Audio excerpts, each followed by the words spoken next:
విఘ్నేశ్వర షణ్ముఖ పార్వతీ సమేత పరమేశ్వరాయ నమః. Ramadevi astro and వాస్తు ఛానల్ని వీక్షిస్తున్న ప్రేక్షకులకు స్వాగతం.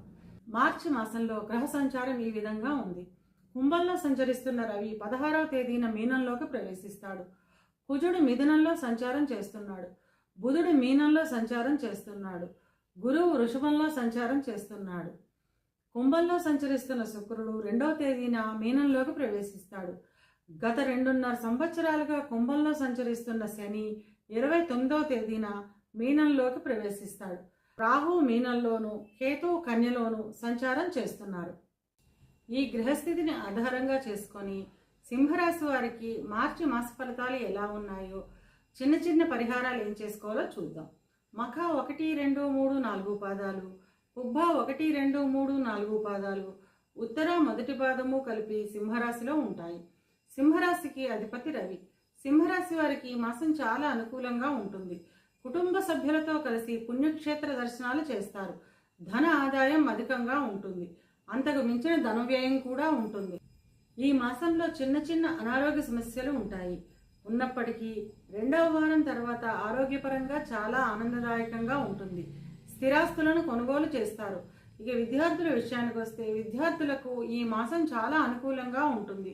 విద్యలో చిన్న చిన్న ఆటంకాలు ఎదురైనప్పటికీ విద్య పట్ల వీరికి ఉన్న ఏకాగ్రత, ఆసక్తి వల్ల చదువులో బాగా రాణిస్తారు. అంటే విద్యలో చిన్న చిన్న ఆటంకాలు అంటే జ్వరము రావడము, ఒళ్ళు నొప్పులు రావడం, ఇలాంటి ఇబ్బందులు ఉంటాయి. ఇలాంటి ఇబ్బందులు ఉన్నప్పటికీ కూడా ఎక్కువ ధ్యాస పెట్టి చదవడం వల్ల చదువులో బాగా రాణిస్తారన్నమాట. పరీక్షల్లో ఆశించిన ఫలితాలను పొందుతారు. విదేశ ప్రయత్నాలు చేసేవారికి ఈ మాసం చాలా అనుకూలంగా ఉంటుంది. అంతేకాకుండా గురువుల సహకారంతో చదువు విషయంలో ఆటంకాలన్నీ తొలగించుకోగలుగుతారు. అంటే ఇలా చిన్న చిన్న జ్వరాలని, చిన్న చిన్న ఆరోగ్య సమస్యలు రావడం వల్ల చదువులో ఆటంకాలు వస్తాయి. వచ్చినప్పటికీ కూడా టీచర్ల సహకారంతో, గురువులు ఎవరైతే ఉన్నారో విద్య బోధించే వాళ్ళు, ఆ టీచర్లు అంటాం కదా, వాళ్ళ సహకారంతో ఈ ఆటంకాలన్నీ తొలగించుకుని మంచి ఫలితాలను సాధించగలుగుతారనమాట. ఉద్యోగ ప్రయత్నం చేసేవారికి 2వ వారం తర్వాత ఉద్యోగం లభించే అవకాశం ఉంటుంది. ఉద్యోగం చేస్తున్న వారికి మిశ్రమ ఫలితాలు ఉంటాయి. కార్యాలయంలో పరిస్థితుల్లో 3వ వారం నుంచి అనుకూలంగా ఉంటాయి. ఈ మాసం మొదట్లో కార్యాలయాల్లో చిన్న చిన్న సమస్యలు ఉంటాయి. ఆ సమస్యలన్నీ 3వ వారం నుంచి అనుకూలంగా మారుతాయి అన్నమాట. వృత్తిపరంగా మార్పు కోరుకుంటున్న వారు 3వ వారం వరకు వేచి ఉండడం మంచిది. 3వ వారం తర్వాత మీ వృత్తిలో ఎదుగుదల లేదా మెరుగైన పరిస్థితి ఉంటుంది. పనులలో ఒత్తిడి, ఆటంకాలు పూర్తిగా తగ్గుతాయి. అంటే ఎవరైతే ట్రాన్స్ఫర్ల గురించి ఎదురు చూస్తున్నారో లేదా ప్రమోషన్స్ గురించి ఎదురు చూస్తున్నారో వాళ్ళు 3వ వారం వరకు వేచి ఉండాలి. అంటే 3వ వారం తర్వాత అవన్నీ వచ్చే అవకాశం ఉంటుందన్నమాట. ఎవరైతే స్థాన మార్పు అంటే ట్రాన్స్ఫర్ల గురించి ఎవరు ఎదురు చూస్తున్నారో, ప్రమోషన్ల గురించి ఎదురు చూస్తున్నారో అవన్నీ 3వ వారంలో వచ్చే అవకాశం ఉంటుందన్నమాట. ఉద్యోగ నిమిత్తం విదేశాలకు వెళ్ళాలి అనుకునే వారికి ఈ మాసం చాలా అనుకూలంగా ఉంటుంది. ఇక వ్యాపారస్తుల విషయానికి వస్తే ఈ మాసం వ్యాపారం చాలా అనుకూలంగా ఉంటుంది. కొత్త వ్యాపారాలను ప్రారంభించడం లేదా కొత్త ఒప్పందాలపై సంతకం చేయడం, వ్యాపారాన్ని విస్తరించడం వంటి పనులు చేస్తారు. ఇక భాగస్వామి వ్యాపారానికి వస్తే భాగస్వాముల మధ్యన మంచి సహకారం ఉంటుంది.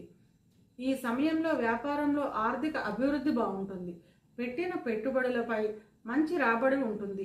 వివాహ ప్రయత్నం చేసేవారికి 2వ వారం తర్వాత వివాహం కుదిరే అవకాశం ఉంటుంది.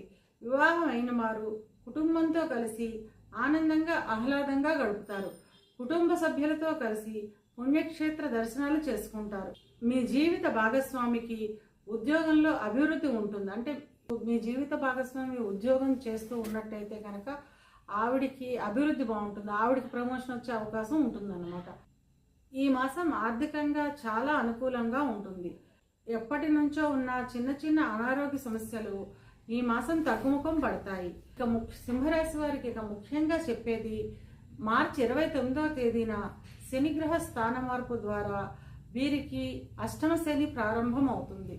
అష్టమ శని ప్రారంభమైనప్పటి నుండి ఆకస్మిక అనారోగ్య సమస్యలు, ఆకస్మిక ధన వ్యయము ఉంటుంది. ఇవి కేవలం గోచర ఫలితాలు మాత్రమే. గోచార ఫలితాలు పూర్తిగా జన్మజాతక చక్రంపై ఆధారపడి పనిచేస్తాయి కనుక తమ జన్మజాతక చక్రాన్ని విశ్లేషణ చేయించుకోవాలి అనుకునేవారు కింది నెంబర్కి వాట్సాప్ చేసి కన్సల్టేషన్ తీసుకోండి. సింహరాశి వారు అనుకూలతను పెంచుకోవడానికి, ప్రతికూలతను తగ్గించుకోవడానికి సోమవారం రోజున శివునికి అభిషేకం చేయించడం ద్వారా అంతా మంచిగా జరుగుతుంది.